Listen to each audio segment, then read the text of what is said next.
Hi friends, welcome to Rasha thoughts. ఈ వీడియోలో మనం వినబోయేది వేమన మనకు అందించిన జీవిత సత్యాల గురించి.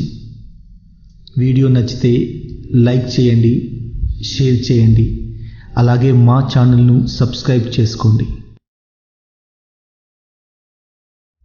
ఒక ఎద్దుకు 1 సంవత్సరం బండి లాగడం తర్ఫీదు ఇస్తే మనం చెప్పినట్టే వింటుంది. కానీ మూర్ఖుడికి 30 సంవత్సరాలు చెప్పినా వాడి గుణం మారదు. నీచునికి అధికారం ఇస్తే గొప్ప వాళ్ళను తొలగిస్తాడు. చెప్పు రుచి మరిగిన కుక్కకు చెరుకు తీపి రుచించదు కదా. సింహం చిక్కిపోతే వీధి కుక్క కూడా కరుస్తుంది. అందుకే బలం లేనప్పుడు పౌరుషాన్ని ప్రదర్శించకూడదు. అన్ని దానములలో గొప్పది అన్నదానం.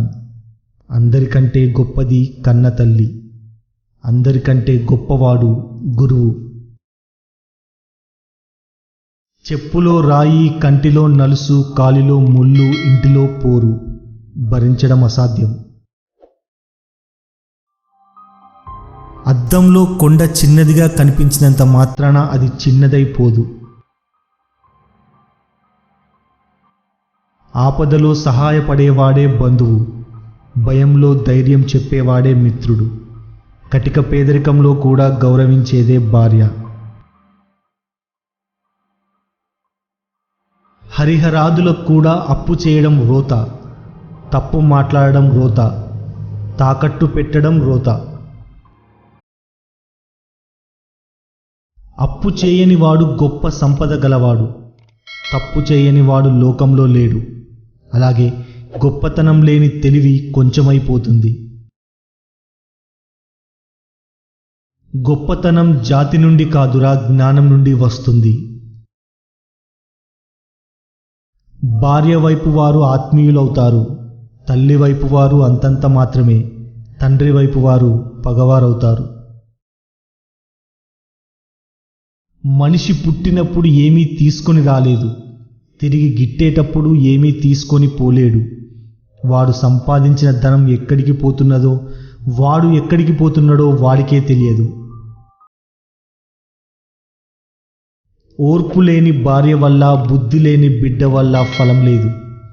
మంచి గుణాన్ని, వివేకాన్ని ఇవ్వని చదువు కూడా వ్యర్థమే. పశువు రంగు ఏదైనా పాలు రంగు తెలుపే. పువ్వు రంగు ఏదైనా పూజ పరమార్థం ఒక్కటే. ఆరాధించే రూపం ఏదైనా భగవంతుడు మాత్రం ఒక్కడే. ఒక వేరి పురుగు వృక్షాన్ని చెడగొడుతుంది. ఒక చీడ పురుగు చెట్టును చెడగొడుతుంది. ఒక నీచుడు గుణవంతుడిని చెడగొడతాడు. ముసలి నీటిలో ఉంటే ఏనుగునైనా పడగొడుతుంది. కానీ బయట కుక్కను కూడా ఏమీ చేయలేదు. ఇక్కడ మహిమ ముసలిది కాదు, అది ఉన్న స్థానానిది. తప్పులు లెక్క పెట్టేవారు చాలామంది ఉంటారు. వారందరిలోనూ తప్పులుంటాయి. కానీ వారి తప్పులు వారు తెలుసుకోలేరు. వీడియో నచ్చితే లైక్ చేయండి, షేర్ చేయండి, అలాగే మా ఛానల్ను సబ్స్క్రైబ్ చేసుకోండి. మా ఛానల్లోని మిగతా వీడియోలను కూడా తప్పకుండా చూడగలరు. Thank you.